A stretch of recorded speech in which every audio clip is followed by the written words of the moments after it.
Welcome sa klase ni Sir Roja. Ang klase na para may kwekwentuhan pero may matututunan. Klase na para sa lahat, lalo na sa mga nahihirapan. Basta kay Sir Rojan, ibang klase. Let's go!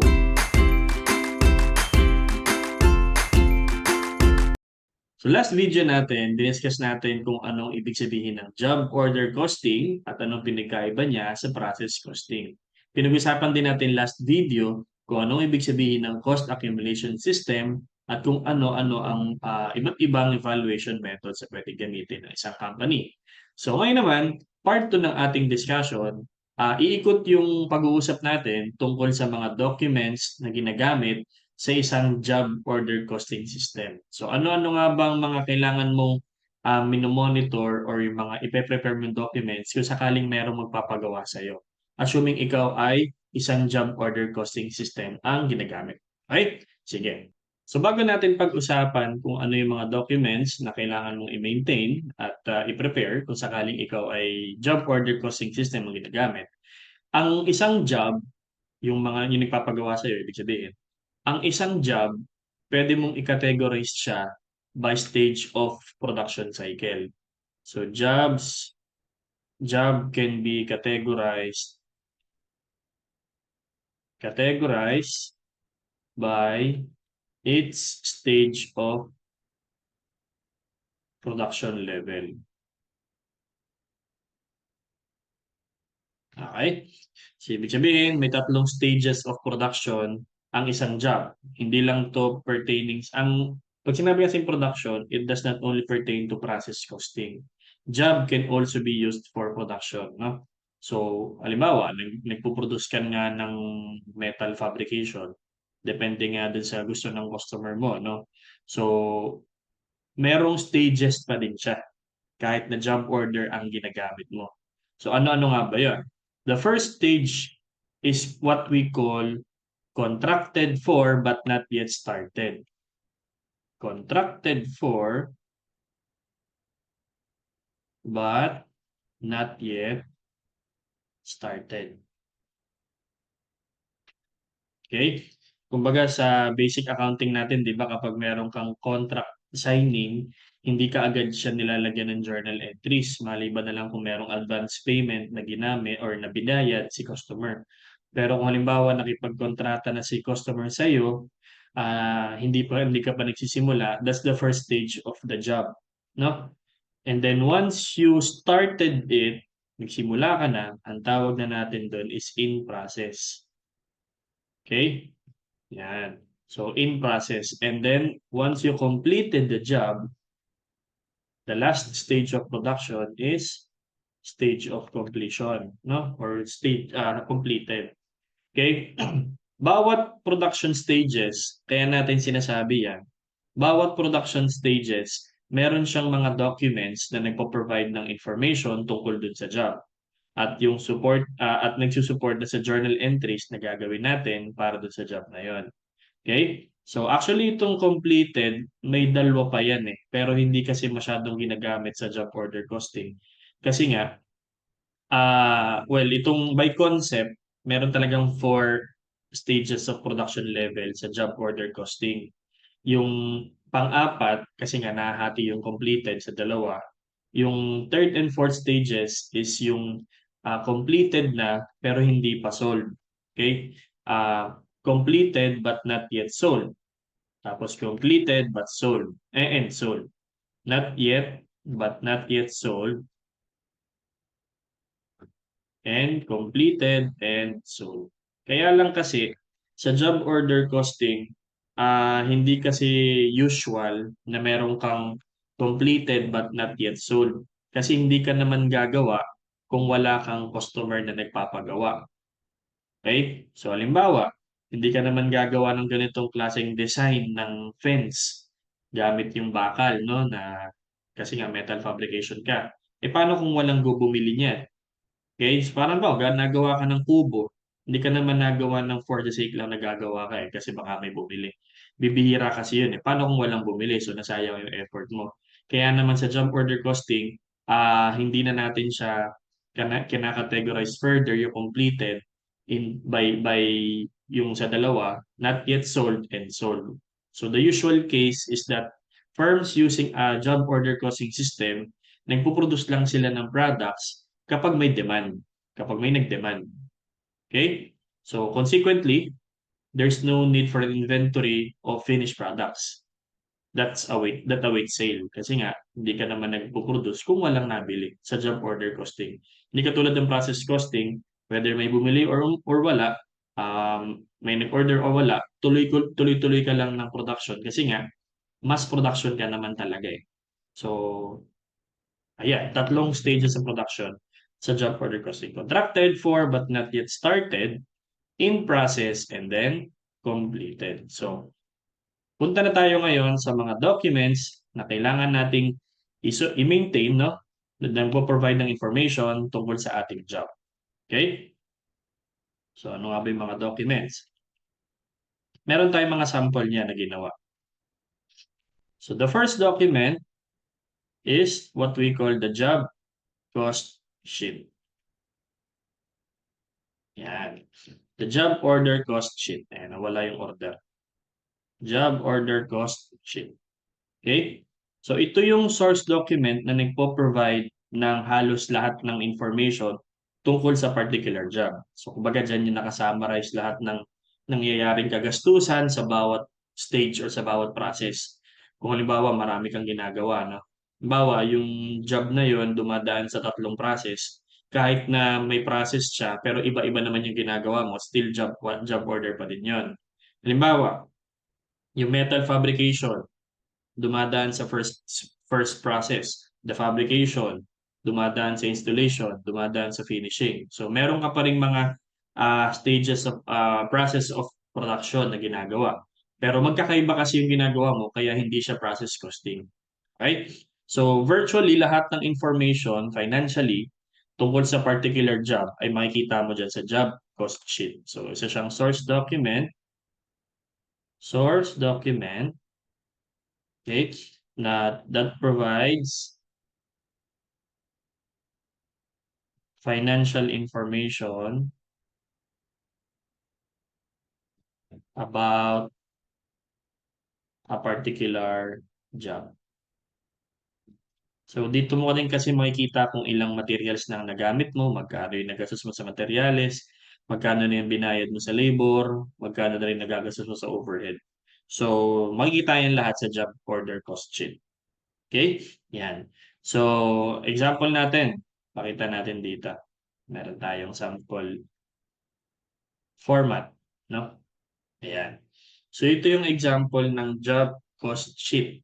Ayan. Nakalagay yung customer name, customer address, kung kailan kayo nagkaroon ng contract, kung kailan yung start ng contract nyo, or kailan ka nagsimula, napagkasunduan na sisimulan mo, kailan yung napagkasunduan ninyong matatapos mo dapat yan, kailan mo talaga siya natapos, and ano yung delivery instruction as per agreement ninyo.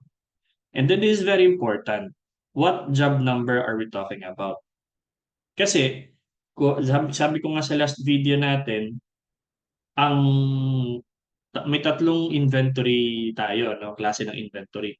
Raw materials, work in process, at saka finished goods.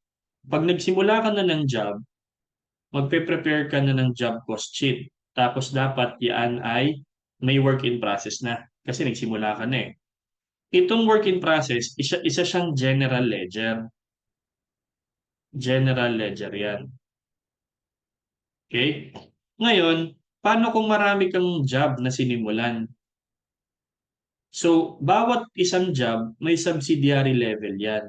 Halimbawa, work in process, job number, job 001. So, isa siyang subsidiary ledger. So, nandyan yung direct materials niya, direct labor, overhead, etc. Tapos, meron ka ulit isa pang, halimbawa, isa pang job na ginagawa, pero hindi pa naman tapos, that's another work in process ledger, subsidiary ledger. Pero job number 2 na yan. So, kumbaga, yung work in process inventory account mo bilang general ledger, it's the summary of all the work in process jobs, no? So, pero dapat may subsidiary ledger ka. Tapos itong isang work in process subsidiary ledger na 'to, yung job na 'yan, mayroon siya dapat isang job cost sheet. So halimbawa nakalagay diyan, job order 001, okey? O customer name, let's say Juan de la Cruz, Juan de la Cruz, okey? So address, bahala na 'yan. So ang point natin dito, for every job that you start, may bago kang ginagawang trabaho sa isang customer, dapat mag-maintain ka ng isang job cost sheet. Kung saan dito mo imo-monitor lahat ng ginagastos mo sa bawat process sa pagdadaanan bago siya matapos. At bawat isang job meron dapat siyang sariling subsidiary ledger. At pag pinagtotal mo lahat ng ending balance ng mga 'yan, that's your general ledger ng work in process. Okay? Kasi yun naman talaga ang general ledger. It's a summary of all the subsidiary ledgers, di ba? Okay? So ano pa makikita natin sa job cost sheet? So this is very important yung job number. Mawala na yung iba diyan, wag lang yung job number. Kasi paano mo ma-trace yung cost, no? Or paano mo ma-assign yung cost natin kung hindi mo alam yung job number niya. Okay? So what else? The description of job, contract price, tapos nakalagay sa job cost sheet lahat ng mga gagawin mo dun sa job na yun. Okay? Halimbawa 'to, fabrication, installation, finishing, yan yung pagdadaanan nung trabaho na gagawin mo para sa client. Okay? Magfa-fabricate ka, yung bakal na bibilin mo, dito papasok yun sa direct materials. Meron diyan date, source, yung invoice natin 'no, yung pinagbilhan, okay? Amount, and then yung mga pinasuweldo mong trabahador para i-fabricate yung bakal. Okay? Tapos kung may ginamit kang mga equipments, overhead niyan, okay? So yung total amounts. Then kung sakaling tapos ka na sa fabrication, i-install mo na siya. Okay? May binili ka bang bagong materyales ulit? May binayaran kang trabahador, meron kang equipment na ginamit, kuryente, etc. Then finally, finishing yung last process sa pagdadaanan. So same, ilalagay mo diyan lahat ng ginastos mo sa finishing. And then at the end of the last process, may summary ka dito. Ngayon, mapapansin natin, may budget na nakalagay. Siyempre, ayaw mo namang gastos ka ng gastos. Baka naman kasi hindi na pala tama at baka hindi na kapos na sa budget ng customer mo kasi may contract price yan eh. Alangan namang lumampas ka dun sa contract price, yung mga ginagastos mo. Siyempre, magsiset ka ng budget. Ngayon, kung alam mo kung magkano yung budget mo, mas magkakaroon ka ng, kumbaga, mag-iingat ka sa pagbili ng mga materyales at paggamit ng materyales kasi limited lang yung budget. So, iko-compare natin yan. Okay? And then, sabi nga natin, pag may difference sa actual tsaka sa budget, yan, magkakaroon tayo ng variance. So, that's something that we should be parang pinag-aaralan. Bakit tayo sumobra or kumulang sa budget, etc. And then, the total, yan, total actual amount. So, basically, dito mo makikita lahat ng financial information tungkol sa job. Okay? Yun yung purpose and job cost sheet. Ayan. Ano pa pwede nating mapagsama diyan? Um, so parang halos lahat naman nandiyan na, 'di ba? Ayan. So ito naman ay, format lang ng isang company 'no. It depends on, what the company wants to have. Puwedeng magdagdag siya ng other information diyan. So it's really up to the company. So hindi naman siya standardized format. So internal lang naman kasi itong job cost sheet at hindi siya ina-attach sa financial statements. Although it's supporting siya 'no, pero still at the end of the day, this is more on management side. Okay? So, if, meron tayong gustong parang i-recommend na format, feel free to comment that on the section below para at least may idea din yung ating mga ibang manonood kung ano ba talagang itsura na ginagamit sa actual practice o kaya naman sa ibang, references baka may makukuha tayo diyan. So, feel free to share that guys para makatulong din sa iba. Pero ito yung, base sa isang author na nakita ko sa US. Okay, so at least may idea tayo kung ano yung ginagamit nila sa US. Okay? So, ang next natin na document na ginagamit sa job order costing, yung pangalawa, tapos na tayo sa job order cost sheet, ano? Ang pangalawang ginagamit, most of the time sa job order costing is yung materials requisition form. Yan. Materials requisition form. So, pag magsisimula ka na mag magsisimula mo na yung job, no? Siyempre, kailangan mo ng materials. Okay? Kung sakaling mayroon kang sariling warehouse department, kung saan doon nakatago lahat ng materials mo, pag magagawa ka ng isang job, let's say metal fabrication ka nga, may isa kang storage facility sa sa mga bakal na meron ka. So may supply ka ng sarili mong bakal. Meron dong supply officer o kaya naman warehouse officer. Yung nasa production, hindi siya basta-basta pwedeng kumuha lang. Kailangan mag-fill up siya ng form na nagre-request siya na gagamitin niya for materials. This is for control purposes. Kasi para hindi kuha ng kuha, saan niyo gagamitin yan? Yeah. Para alam ng warehouse kung saan napupunta yung kanyang mga materials. So ngayon, pag magsisimula ka na ng job, kailangan mag-accomplish si production ng materials requisition form. So, para ma-release yung materials mula doon sa inventory or doon sa warehouse, tapos dadalhin na siya sa production. Okay? So, isa siyang source document din. Source document. Okay?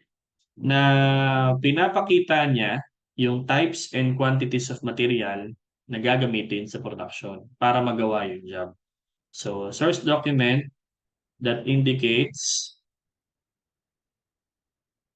the type and quantity of material to be used for the job. Yan. So, mapapansin nyo, no? Type and quantity. Walang amount. Okay? So, kasi, hindi na naman kasi concern. Well, actually, meron namang may ibang forms na nilalagay na rin yung amount. Okay? Depende yan kung magkano yung cost niya nung siya ay binili. Kung meron bang standard price yan na ginagamit ng company. So basically, yung type of material na kailangan, kung marami kang material si mini-maintain, ano yung type of material, at kung ilan ang kailangan mo. Okay? Para ma-perform ang isang job. So usually, itong source document na to is pre-numbered. Meron na siyang, kasi para alam na multiple copy yan. Para nangyayari ganito. Hindi katulad ng job cost sheet. Ito kasing materials requisition form, usually it comes with duplicate or it comes in duplicate form or triplicate form. Pag sinabing duplicate, dalawang kopya. Pag triplicate, tatlong kopya. Pero basta multiple copy set yan. So, halimbawa, si production mag-fill up ng materials acquisition form. Tatlong kopya yung gagawin niya. Meron ng mga ano yun, parang carbon copy na siya. Okay, pag sinulatan mo, may sulat na rin yung kasunod. Yun yung ibig sabihin nun. So, yung tatlong yun may ibang pagpupuntahan, isang kopya ng warehouse, isang kopya ng production, isang kopya ng accounting. Para alam ng accounting, kasi yung dalawa nag-uusap tapos si accounting hindi niya alam. Si materials tsaka si production, kuha ng kuha si production kay materials, bigay ng bigay si materials kay production, eh hindi naman pala alam ng accounting. So, paano niya ma-update yung record niya, di ba? So, kaya minsan may kopya din si accounting.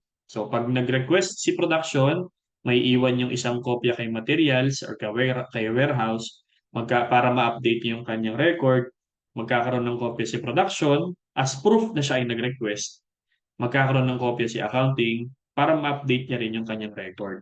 So, usually ganun yung ano. Kasi nakay accounting yung job cost sheet eh. So, attachment yun doon. Source document doon. Okay? Yan. Diba, kanina nakita ninyo yung direct materials, may source doon, diba? So, pwedeng source niya is yung materials acquisition form. Yan. So, ito yung itsura ng ating materials requisition form. Yan. So, nakalagay dyan yung date. Again, job number kasi connected yan lahat. Authorized by, usually ito yung manager ng production. Sila yung nag-authorize na mag-request. received by, okay, department, issued by, and then inspected by. So again, hindi naman to standard template. It depends on the company. Kung gusto nila magdagdag pa ng iba, wala namang problema. So, hindi naman to standardized, no? Or walang particular standard sa accounting na nagbibigay ng format. Kaya hindi katulad sa preparation ng FS, meron tayo niyan. Pero sa mga internal forms, kagaya niyan, it depends on the company. So, the item number, part number, description, unit of measure, kung siya ba ay kilo, liters, or pieces, yan. Quantity required, ilan ang kailangan mo. Quantity used, unit cost, and total cost. So, basically, yan yung mga components or information makikita mo sa isang materials requisition form. Okay? So, bibihira na rin kasi yung hard copy na ginagamit kasi yung iba, nagta-transition na sa paperless. Pero meron pa rin naman gumagamit ng hard copy material requisition form. Okay? Ayan. And then minsan merong mga request ang customers na wala kang ganong klaseng material. So pwedeng bibilhin pa yan. Pero dapat mag-request ka pa din. Okay? Kasi nga job order costing, depende yan sa specifications na binibigay ng customer. Usually, nagre-require yung job ng unique material, raw material.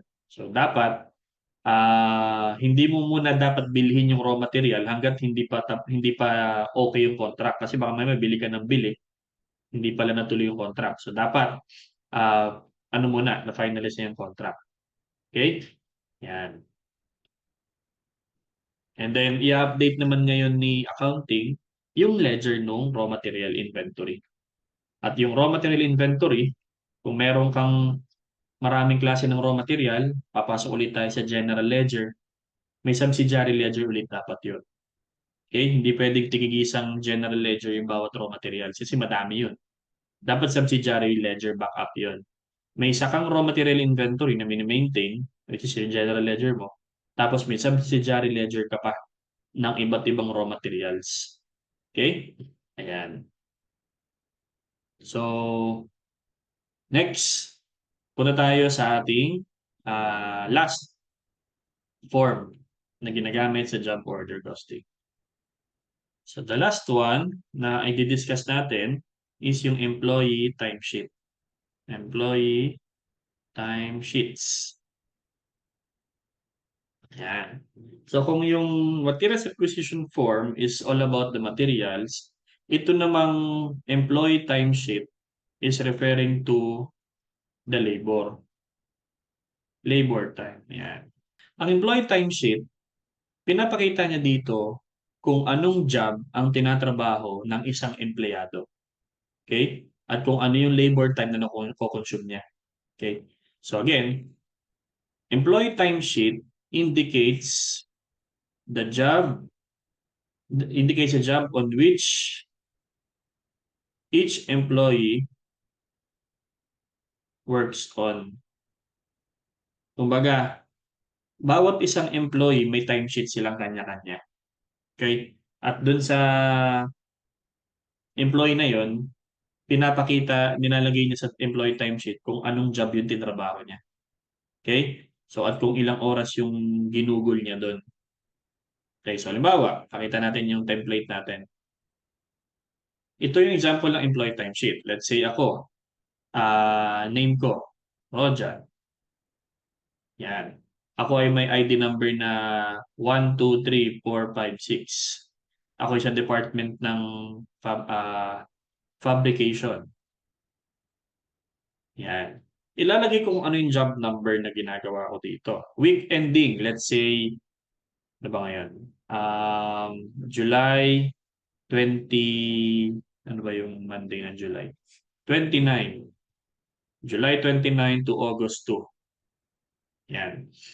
So, ngayon, anong klaseng work ang ginawa ko? Lalagay ko dyan.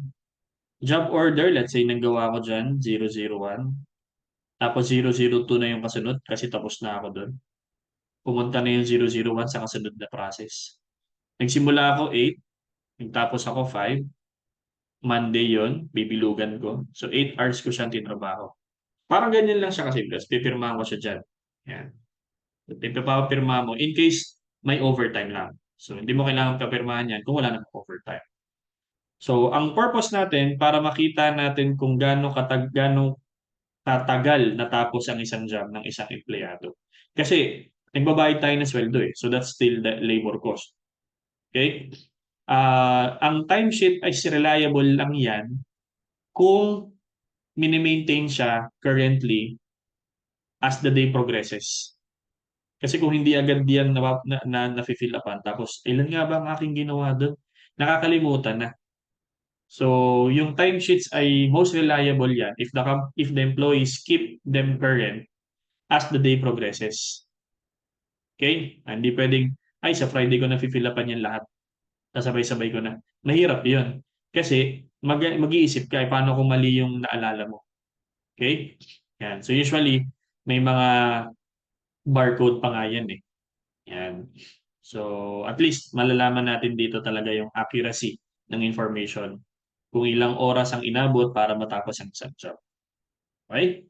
So, yung mga malalaking businesses, gumagamit sila ng mga timekeeping software rather than manual na nagsusulat na katulad niyan. Okay, yung ginagawa lang nila dyan, yung employees, sinaswipe nila yung ID nila, tapos may job card sila na ginagamit sa isang, tapos yun ini-scan nila sa isang electronic scanner. Okay, so pag malalaki yun, no, highly automated na yung iba dyan. Actually, yung ibang highly automated factories, hindi na gumagamit ng timesheets eh. Okay? Kasi usually, bibira ng labor. Puro mga machine overhead na yun. Okay? So, pero yun naman ay at least may control ka pag maliit na company ka lang. Ito, gamit yung employee timesheet. And then, dahil may reference ka ng job number, gagamitin mo itong employee timesheet as source document para sa job cost sheet. Job cost sheet siya. Okay? So, dun siya sa part ng direct labor o kaya naman sa overhead. Depende kung anong work ang ginawa mo. Kasi kung ikaw ay maintenance, hindi ka naman directly involved sa production, kaya mo, maintenance ka.